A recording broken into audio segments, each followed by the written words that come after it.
London, a city of hope, dreams, aspirations.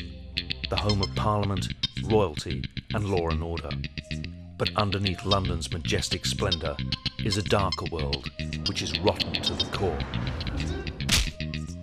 For the last 50 years, Mad Frankie Fraser has been one of London's top underworld figures. He certainly had a record, a quite appalling record of violence. But why did these criminals go into crime in the first place? Well, it starts from an early age, when that prison officer attacked me when I was 17, and I attacked him and got the birch. If I'd have been a big hulking guy, that might have made them be a bit wary, but I was very small. So they thought, oh, we put him in this place, and that meant I had to fight against them. I knew what I was facing for carrying weapons, etc. This is the life that I chose. Not because I chose it, it was a life that was forced onto me with discrimination. I went to prison when I was 18 for 6 years for manslaughter, and then at 24, 25, I went to prison for life for murder and served 24 years. I was in the scrubs 50 odd years ago. And when it was gaslight, when they give you the birch, when they rape you. I used to go and see the Warner Brothers gangster films with Cagney and Bogart and Edward G. Robinson, and my headmaster said to me, this is a terrible thing you're doing, Michael, they're very bad influence and you'll grow up a gangster. Well, this was a nice little Quaker school in Hertfordshire, none of us grew up gangsters. Some criminals may have gone into crime because of poverty, but for others, even when they tried to go straight, trouble just followed them.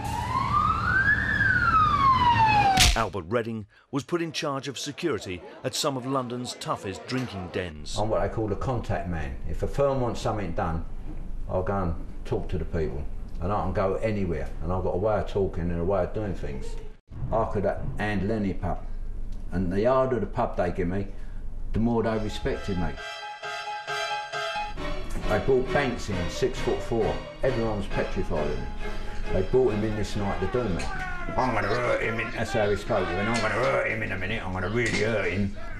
So I went and walked behind the bar, and I had 2 lots of gear there. I had ammonia and hydrochloric acid. So I picked the ammonia out first, I thought I'd do him with that, right?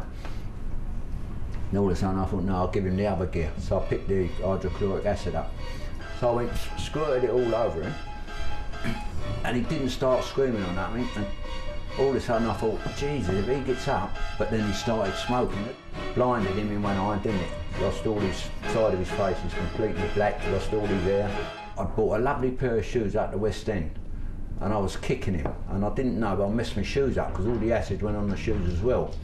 But he collapsed on 3 cars, he was completely naked in seconds once he started burning. This hydrochloric acid just burned you right through.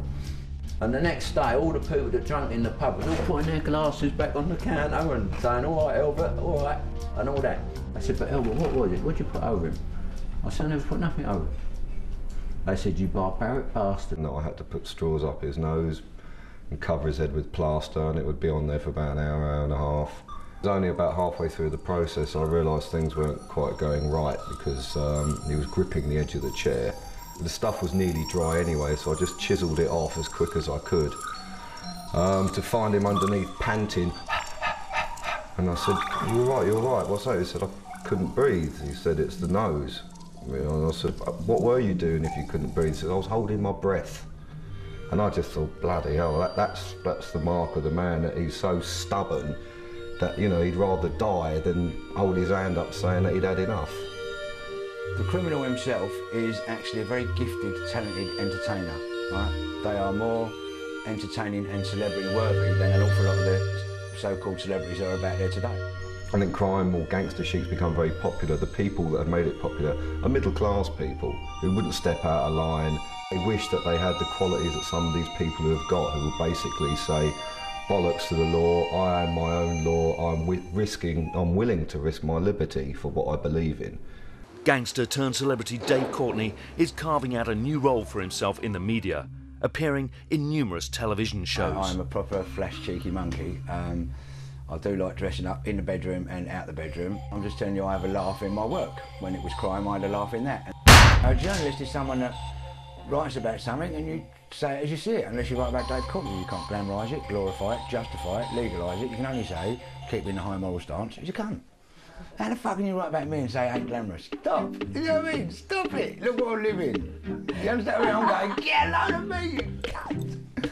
Have you met Tarantino then? Yeah, 3 times. Fucking wicked, babe. Big ears. Courtney spends his time publicising his new film to the press. I believe you've got a film out at the moment, is that right, sir? I'm afraid I have, yes.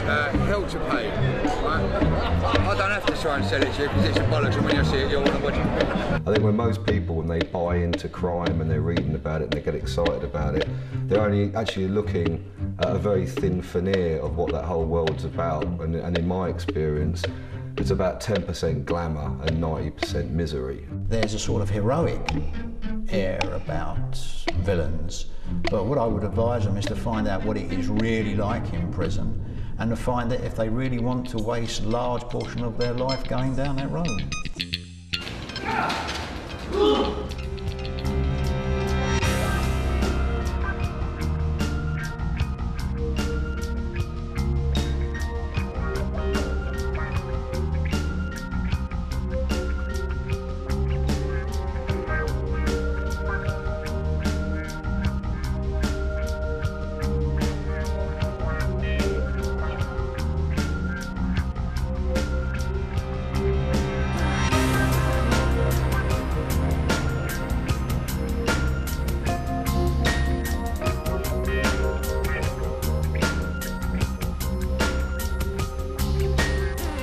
As I've got older, I've got very, very wicked. So I'm worse now, really. Yeah, I'm wicked.